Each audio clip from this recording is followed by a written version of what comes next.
Pemirsa Intens Investigasi, momen yang dinanti-nanti publik agaknya benar-benar terjadi hari ini. Dalam kasus dugaan pemerasan dan pengancaman yang diduga dilakukan aktris kontroversial Nikita Mirzani terhadap seterunya Dr. Reza Gladys. Bagaimana tidak, ini menjadi momen yang ditunggu-tunggu. Karena Nikita Mirzani akhirnya berdiri di kursi pesakitan dan mendengar langsung pembacaan dakwaan yang dibacakan oleh jaksa penuntut umum. Lantas bagaimana jalannya persidangan? Seperti apa penampilan Nikita Mirzani yang tidak pernah muncul dan kabarnya telah ditahan selama kurang lebih 3 bulan tersebut? Bagaimana pula jalannya persidangan tanpa hadirnya sang seteru, Dr. Reza Gladys? Dan benarkah pula, seperti yang diungkapkan oleh kuasa hukum Nikita, Fahmi Bahmid sebelumnya, jika dalam sidang kali ini ia menemukan sesuatu yang luar biasa dalam pembacaan dakwaan tersebut, apakah ia akan memastikan untuk mengajukan eksepsi atau nota pembelaan? Pemirsa, bersama Intens Investigasi, kami hadirkan kabar terkini, terpercaya, dan teraktual. Tetapi sebelumnya, jangan lupa untuk like, subscribe, dan juga share channel YouTube ini.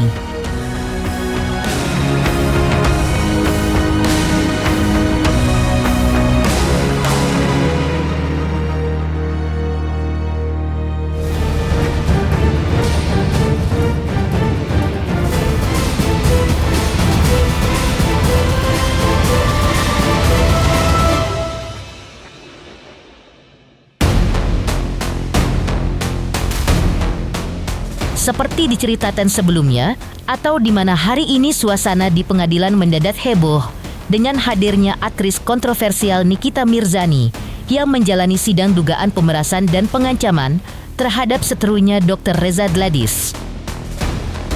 Nikita Mirzani hadir di persidangan. Seperti diungkapkan oleh kuasa hukumnya, Fahmi Bahmid, di mana kliennya diwajibkan untuk hadir.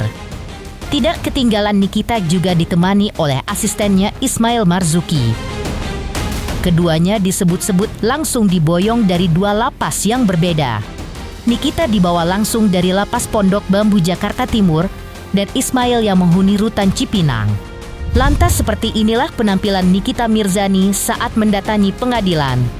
Apakah ekspresinya yang terlihat masih penuh percaya diri saat hadir dalam persidangan? Gimana Kak? Persiapan persidangan udah siap Kak?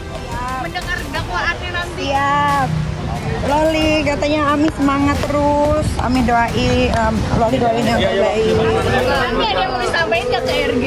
Ke RG si Reza Ratu Flexing. Iya.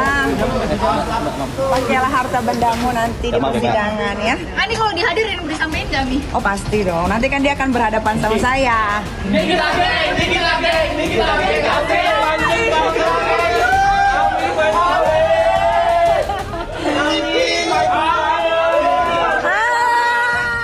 Nikita Mirzani seperti diketahui hadir dalam persidangan. Dalam laporan Dr. Reza Gladys yang terjadi pada 13 November 2024 lalu, Dr. Reza Gladys melaporkan Nikita Mirzani karena merasa menerima ancaman dan tekanan. Dengan ancaman akan menyebarluaskan informasi tertentu melalui media elektronik. Halusinasi apanya nih? Jualan gimana nih? Nggak sesuai kalian dengerin. Tunggu, say. Tunggu, say. Mas jangan dorong ya. Pelan-pelan ya. Nih jualan itu gimana nih? Awas tembok. Bisa nggak jangan dibarang? Kenapa nggak kabur, Pak? Lu takut gua mau ngomong apa? Mas kasih jalan. Udah kayak apa? Kasih jalan. Ayo, Mas. Kasih jalan. Woi. Lihat jangan. Kita mau saya. Bang santai Yang aja. nggak boleh ngomong loh. Iya, Pak. Kita pernah ngomong bentar, Bang. Dorong.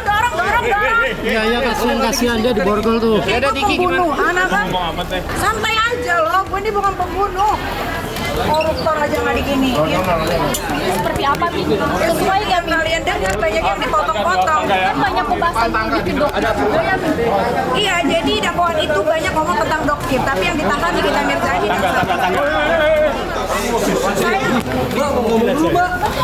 Saya dulu. Kalian ini ngatur-ngatur mulu. Udah disuruh diborgol. Pakai rompi. Saya mau nunggu lawyer saya kok.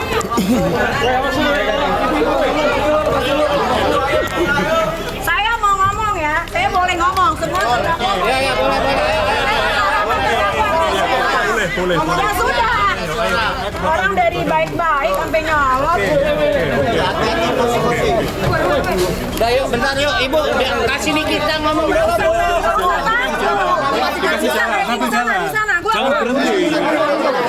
Namun, sampai sidang ini selesai, tak tampak Dr. Reza Gladys maupun sang suami di persidangan.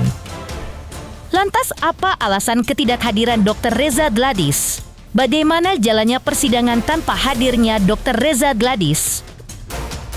KFC itu nggak akan dilepas sama dia sebelum masuk penjara dan lain.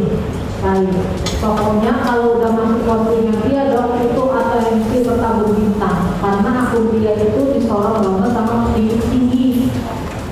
Mau nego berapa dok? Pokoknya dia mau kita hari ini. Aman dok. Kemudian saksi Reza Gladys membalas dari mailnya berapa? Kemudian saksi Ismail membalas. Kalau dokter mau ada di site dia emang mahal, tenang, jangan hati. Kalau ada yang menyenggol, dokter dia yang maju sama Mahir jamin. Dari dokter berapa? Soalnya dari Mahir gak bisa turun. Kemudian saksi Reza Gladys membalas, kalau 4 gimana? Selanjutnya saksi Ismail menjawab, ya gak apa-apa, pokoknya harus ditransfer hari ini. Karena ini aku mau ketemu dia. Kemudian saksi Reza membalas, jadi oke Mahil. Kemudian saksi Ismail membalas, oke dok, tapi transfer hari ini ya. Kalau dokter oke, aku kirim nomor rekening aku. Kemudian saksi Reza Gladys membalas, aku bisa telepon. Kemudian saksi Ismail membalas, boleh dok, bahwa pada saat yang bersamaan terdakwa Nikita Mirzani mengirimkan pesan kepada saksi Dr. Oki Pratama, ajarin Mahil jadinya BEM. Kemudian saksi Dr. Oki Pratama membalas, kayaknya berhasil dia terima M. Selanjutnya sekitar pukul 14.13 saksi Dr. Oki Pratama mengirimkan pesan, aku bilang perlu transfer hari ini. Kemudian sekitar pukul 15.19 waktu Indonesia Barat, terdakwa Nikita Mirzani mengirimkan pesan lagi kepada saksi Dr. Oki Pratama yang mengatakan, deal 4 liter ya jadinya BEM. Akhirnya aku bisa bayar sisa KPR ku. Terima kasih jadinya BEM. Lalu saksi Dr. Oki membalas, oke kesayangan.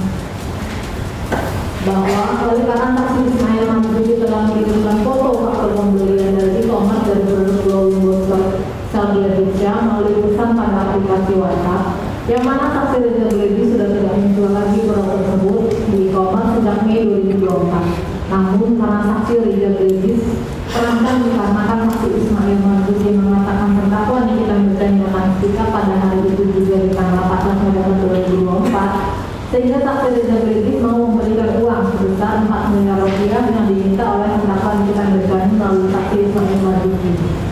Bahwa selanjutnya sekitar pukul 15.12 waktu Indonesia Barat, saksi Reza Gladys menghubungi saksi Ismail Marzuki melalui voice call aplikasi WhatsApp, yang pada pokoknya saksi Ismail Marzuki meminta saksi Reza Gladys untuk mentransfer uang sebesar 2 miliar rupiah pada rekening BCA dengan nomor rekening 497 atas nama Bumi Parama Merdeka dengan memberikan catatan pada bagian notes transfer dituliskan Nikita Mirzani dan memberikan sisa uangnya sebesar 2 miliar rupiah secara tunai dengan memberikan garansi jika ada yang menyenggol atau memberitahukan saksi Ismail Marzuki biar terdakwa Nikita Mirzani yang backup semua.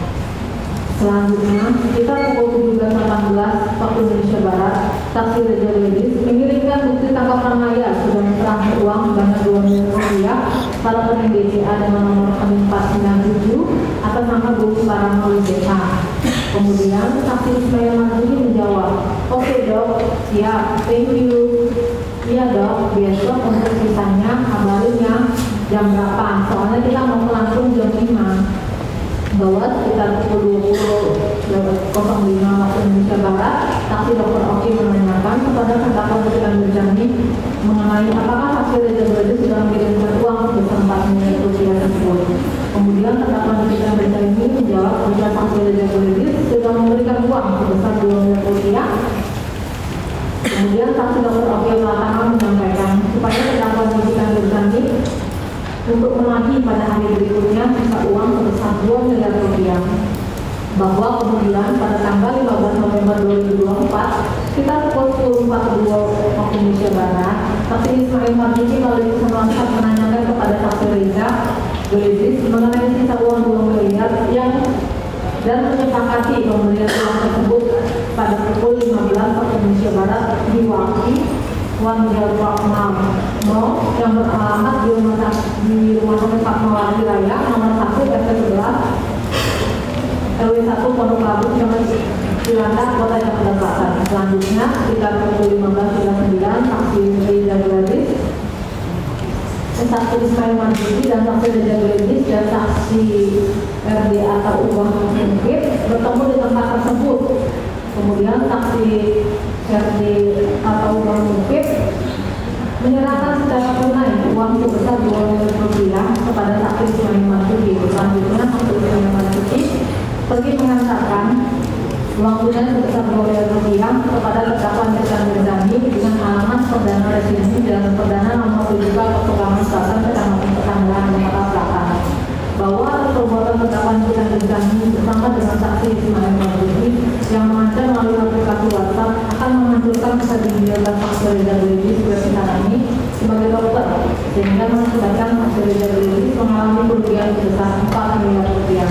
Perbuatan terdakwa sebagaimana diatur dan diancam pidana dalam pasal 45 ayat 10 huruf H junto pasal 27B ayat 2 Undang-Undang RI nomor 11 tahun 2008 tentang informasi dan transaksi elektronik sebagaimana yang telah dibuat terakhir dengan Undang-Undang Republik Indonesia nomor 1 tahun 2024 tentang perubahan kedua atas Undang-Undang RI nomor 11 tahun 2008 tentang informasi dan transaksi elektronik junto pasal 55 ayat 1 ke 1 Kitab Undang-Undang Hukum Pidana. Silakan jawab. Sebelumnya saya minta maaf, mohon maaf Bu Jaksa karena ini uraian pasalnya beda. Ada tindak pidana khusus dan tindak pidana umum sekaligus ada TPPU. Mohon dibaca secara khusus. Ya, terdakwa paham apa yang menjadi masalah dan apa yang didakwakan kepada ini. Saya yakin jaksa paham tindak pidana khusus dan tindak pidana umum pasti beda. Saya yakin pasti uraiannya pasti beda. Saya mau ngomong. Stop, udah. Saya mau ngomong. Semua orang boleh ngomong. Hasto aja, Bapak Hasto aja dibolehkan ngomong sama Ya wartawan. boleh. Kalian kalau nggak ada apa-apa nggak usah takut. Iya. Santai. Itu nyalain mic buat. Gimana nih? Dari kemarin gue belum loh, 3 bulan. Apa yang mau ditanya? Oke. Satu. Pembacaan dakwaan Pembacaan dakwaan banyak yang dipotong-potong. Rekaman yang sudah beredar isinya tidak seperti itu. Isinya Reza yang mengejar sahabat saya Mail. Ya, tidak pernah Mail yang selalu aktif menghubungi Reza, tapi Reza yang menghubungi Mail terus. Artinya ada manipulatif. Banyak. Ya, jadi kalau yang kalian dengar dari dakwaan yang dibacakan JPU tadi, saya ternganga-nganga. Karena tujuannya si Reza ini sebetulnya adalah Dokter Samira alias Doktif. Tapi kenapa saya yang ditahan sekarang? Kenapa saya dan sahabat saya yang ditahan? Padahal saya tidak pernah meminta uang dia yang memberikan. Uang itu cuma-cuma. Dan saya bertanya, kenapa Reza Goledis memberikan uang itu cuma-cuma? Ada apa? Sampai direkam semuanya, sampai terjadi seperti ini penahanan. Ya gimana nggak dijebak? Orang semua direkam, semua direncanakan. Kalian pikir, ini proses begitu cepat? Reza, saya punya BAP-nya Reza, saya punya BAP-nya suaminya, saya sudah baca. Reza itu memperbaiki BAP-nya sebanyak 3 atau 4 kali. BAP yang pertama itu dirinya dia yang pelangap-pelong. BAP yang kedua, BAP yang ketiga itu sudah terstruktur, terkondisikan dengan baik. Ya, tapi saya memang sengaja untuk diam selama ini. Kenapa? Karena saya mau mendapatkan hasil dari BAP Reza dan suaminya. Ternyata betul dugaan saya. Saya telah menyelamatkan muka banyak orang karena produk yang berbahaya dan overklaim. Namun penyidik hingga JPU bukannya mendalami atas produk tersebut, malah saya yang ditahan. Macam apa oknum-oknum aparat yang ada di Indonesia ini? JPU tidak bisa membuktikan produk tersebut, namun saya punya bukti yang akurat bahwa produk itu berbahaya, tidak ber-PPOM, ada jarum suntiknya dan tidak ada barcode-nya dan tidak terdaftar. Tapi penyidik dan JPU ya tidak mengindahkan BAP saya. Dia tidak mendalami itu BAP saya beserta produknya si Reza Gradis Ratu Flexing. Tapi saya ditahan.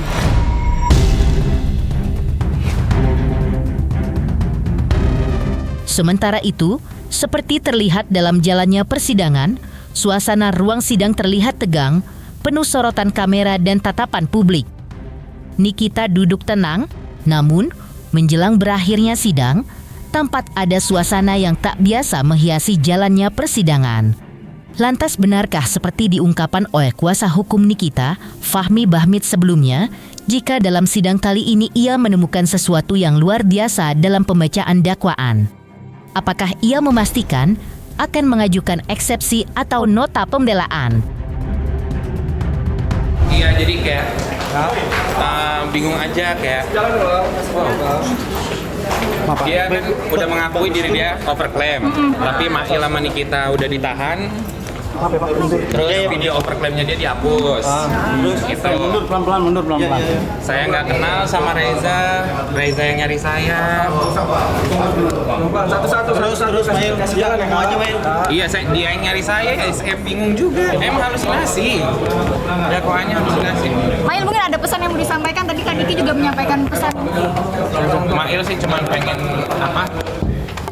bilang yang kayak ini dakwaannya halusinasi semua. Semua yang diuraikan itu adalah sebuah perbuatan orang lain, tapi kenapa ada di dalam dakwaan dia? Anda bisa mendengarkan tadi, ada beberapa peristiwa dan kejadian itu dilakukan orang lain, tapi ada di dalam dakwaan Niki, seolah-olah Niki yang melakukan atau bagian dari persoalan tersebut. Itulah yang menjadi masalah dan nanti pada persidangan minggu depan kita mengajukan eksepsi. Anda tunggu aja hari Selasa, insya Allah jam 10 saya akan mengajukan eksepsi secara terperinci satu persatu. Yang terpenting, clear tadi dengan adanya pembacaan dakwaan maka secara sah tidak ada tindak pidana pemerasan. Jadi saya kasih waktu 7 kali 24 jam untuk segera minta maaf kepada Nikita Mirzani. Ya, itu yang saya sampaikan dan ini permintaan Nikita Mirzani karena dia sudah mendengar sendiri tidak ada tindak pidana pemerasan karena selama ini selalu dikategorikan Nikita telah melakukan pemerasan. Nikita minta dalam waktu 7 kali 24 jam segera meminta maaf kepada Nikita Mirzani karena selama ini menyatakan Nikita telah melakukan pemerasan seperti itu. Ya.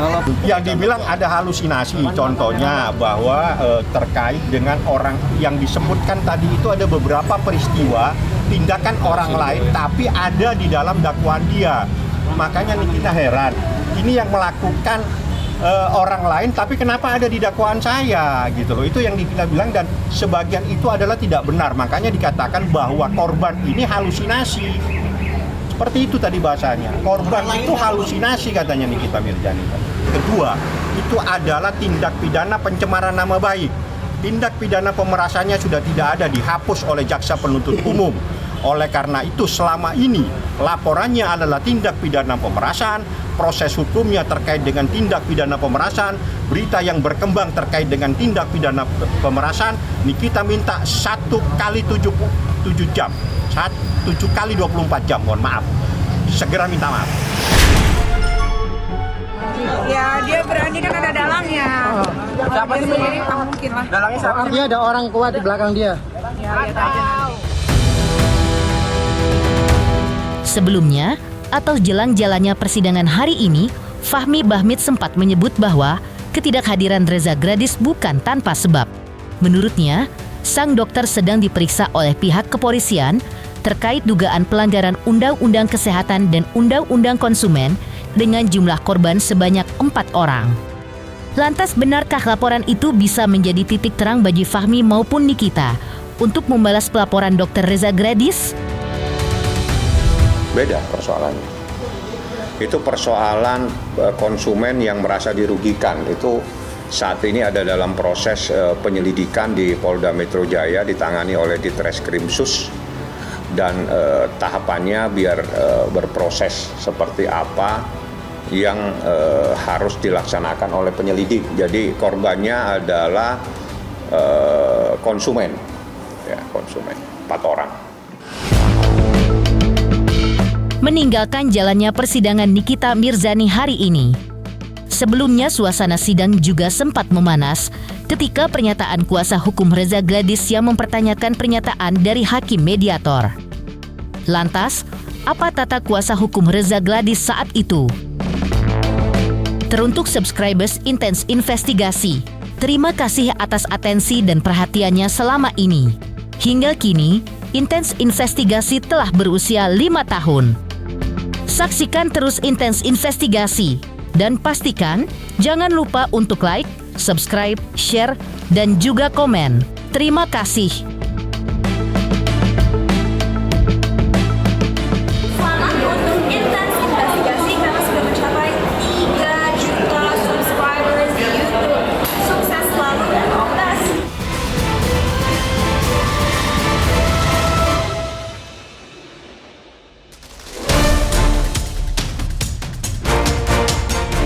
Mengulang momen persidangan sebelumnya atau saat sidang beragendakan mediasi saat itu. Suasana sidang sempat menjadi semakin memanas ketika pernyataan kuasa hukum Reza Gladys ikut disorot publik. Mempertanyakan pernyataan hakim mediator yang menyebut bahwa perjanjian lisan pun bisa dianggap sah. Menurutnya, jika memang terjadi kesepakatan, seharusnya tak ada pihak yang merasa tertekan. Namun, disinilah titik krusialnya. Sebab kliennya justru merasa ditekan oleh Nikita Mirzani. Apalagi, ucapan Nikita disebut telah menjelek-jelekkan produk milik Reza Gladys.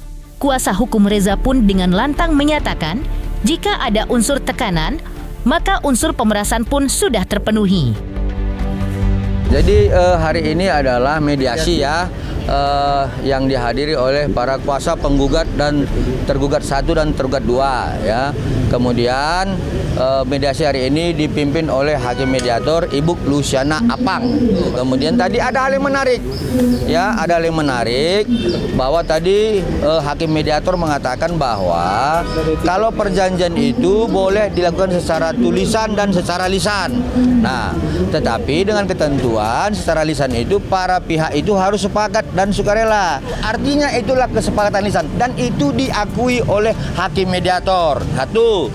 Nah, yang kedua yang perlu kami sampaikan adalah dalam Perma 1 2016 yang namanya mediasi itu harus mempunyai etikat baik ya.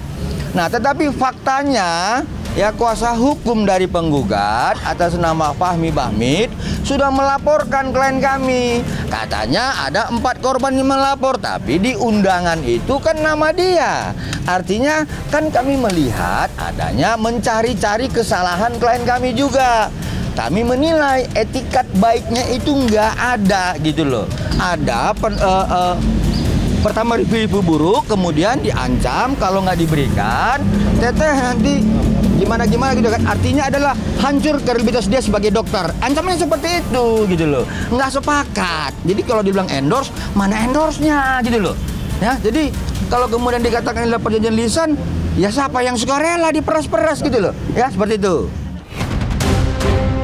Lebih lanjut, kuasa hukum Reza Gladys juga menyayangkan sikap kuasa hukum Nikita Mirzani yang menurutnya justru menyerang balik dan menuding pihak Reza dengan laporan-laporan lain. Menurutnya, laporan tersebut terlalu mengada-ada. Nah, sampai sekarang kita belum mendapatkan informasi, tapi itu hanya sebagai saksi ya. Di Polres Jakarta Timur sebagai saksi klien kita terhadap laporan siapa saya nggak tahu, dan yang melapor saya nggak tahu juga. Nah, ini kembali juga mencari-cari kesalahan klien kami ya. Ini banyak juga yang iri terhadap usaha klien kami. Banyak yang iri terhadap profesi klien kami yang betul-betul sebagai dokter yang profesional ya. Banyak yang menyerang itu ya, tapi sudahlah, beginilah budaya-budaya kita ya, harus kita terima dan harus kita kritis terhadap itu. Sementara itu, kehebohan dalam kasus ini agaknya juga lantaran aksi dari keduanya yang saling melaporkan satu sama lain. Nikita Mirzani seperti diketahui melaporkan Reza Gladys dengan salah satu poin tuntutannya adalah permintaan ganti rugi material sebesar 100 miliar rupiah. Bagaimana praktisi hukum melihat hal ini? Benarkah jika praktisi hukum berpendapat langkah yang dilakukan pihak Reza Gladys menutup pintu damai sudah sesuai? Teruntuk subscriber Intens Investigasi, terima kasih atas atensi dan perhatiannya selama ini. Saksikan terus Intens Investigasi dan pastikan jangan lupa untuk like, subscribe, share, dan juga komen. Terima kasih. Selamat untuk Intens Investigasi karena sudah mencapai 3 juta subscribers di YouTube. Sukses selalu dan all the best.